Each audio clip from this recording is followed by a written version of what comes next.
नमस्कार, मैं प्रभा डी बसंतराज। आप देख रहे हैं मुकुलवाणी, मिशन क्राइम कंट्रोल, हर पल आपके साथ। कब तक भुगतेंगे हम अपनी सहृदयता का दंड? शांतिपूर्ण सहअस्तित्व, सहिष्णुता और अतिथि देवो भव, ये तीनों मूल्य भारत की प्राचीन सोच और पहचान का हिस्सा रहे हैं। लेकिन क्या आज़ादी के 75 से अधिक वर्षों बाद भी यह मूल्य हमारे लिए आशीर्वाद हैं या अभिशाप बनते जा रहे हैं?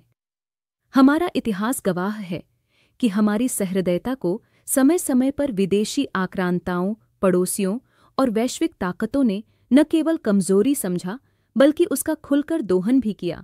शांतिपूर्ण सहअस्तित्व प्राचीन काल से भारत की सोच और पहचान रही है। तब से लेकर आज तक का इतिहास गवाह है कि हमारी इसी सहृदयता का फायदा उठाकर अनगिनत विदेशी, व्यापारी या आक्रांता के रूप में आए और भारत की मूल आत्मा को छिन्न भिन्न करने में कोई कसर बाकी नहीं रखी। कुछ को भारतीय सोच व उत्पादकता इतनी पसंद आई कि उन्होंने भारत को ही अपना स्थायी ठिकाना बना लिया। कुल मिलाकर भारत सैकड़ों वर्षों तक विदेशियों के हाथ का खिलौना बनने को मजबूर रहा। अंत में 1947 में फिरंगी आतताइयों से मुक्ति के बाद ऐसा लगा कि अब भारत को इन विदेशियों के प्रभाव से निजात मिलेगी। लेकिन भारत माता के जिगर के टुकड़े कर अस्तित्व में आए पाकिस्तान और फिर चीन, अमेरिका, रूस, श्रीलंका, नेपाल और बांग्लादेश जैसे देशों ने भी हमारी इसी सहृदयी सोच का नाजायज फायदा उठाकर हमारे हितों पर कुठाराघात करने का सिलसिला जारी रखा है। आज़ादी के तत्काल बाद वर्ष 1948 में पाकिस्तान से हुए युद्ध के बाद हमें 1962, 1971, 1999 और फिर बीते दिनों यानी 2025 में पाकिस्तान के साथ सीधे युद्ध को मजबूर होना पड़ा। संतोष और प्रसन्नता का विषय है कि सभी युद्धों में उसे भारत के हाथों मुंह की खाने को मजबूर होना पड़ा।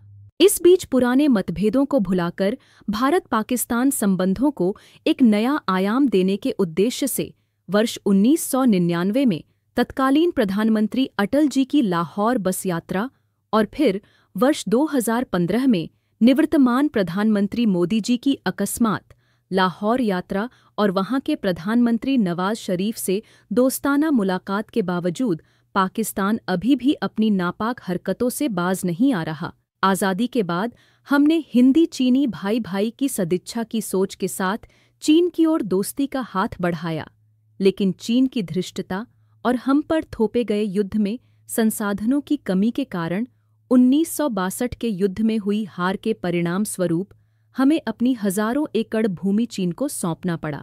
पाकिस्तान से गहरा जख्म पाने एवं चीन के साथ सीमा विवाद के रहते भी हमने पुनः वर्ष 2014 में चीनी राष्ट्रपति और उनकी धर्मपत्नी का अहमदाबाद में साबरमती नदी के तट पर गर्मजोशी से स्वागत कर अपनी ओर से आपसी संबंधों के एक नए अध्याय को साकार करने का प्रयास किया।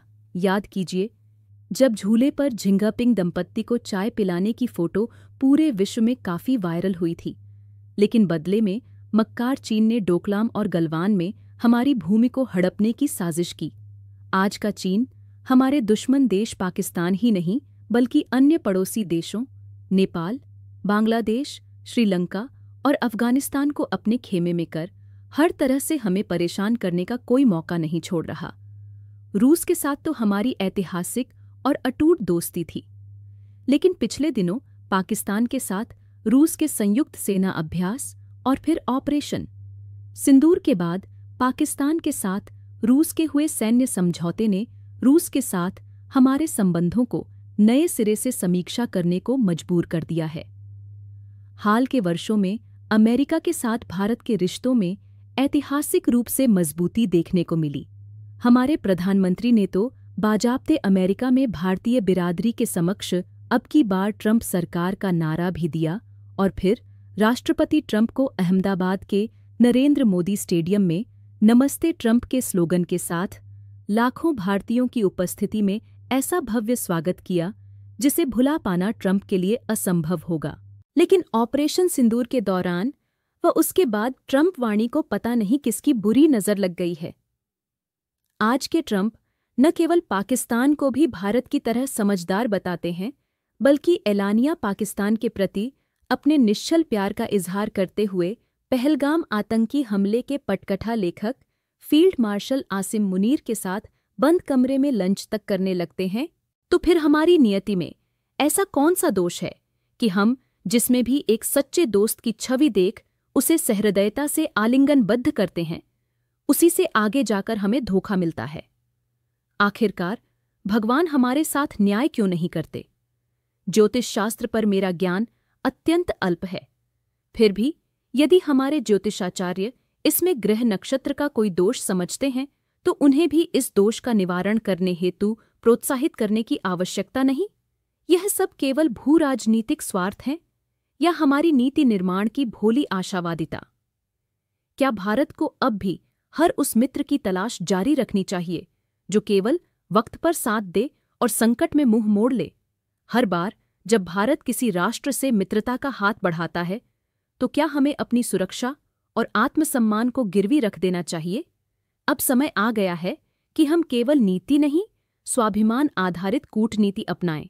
हमारी विदेश नीति में पारदर्शिता हो, परंतु विवेकपूर्ण दूरी और आत्मरक्षा के सिद्धांत के साथ।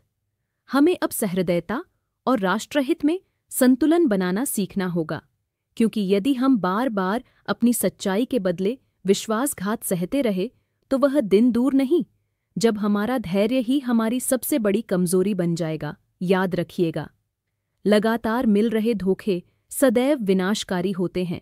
बने रहिए मिशन क्राइम कंट्रोल के साथ, हर पल आपके साथ।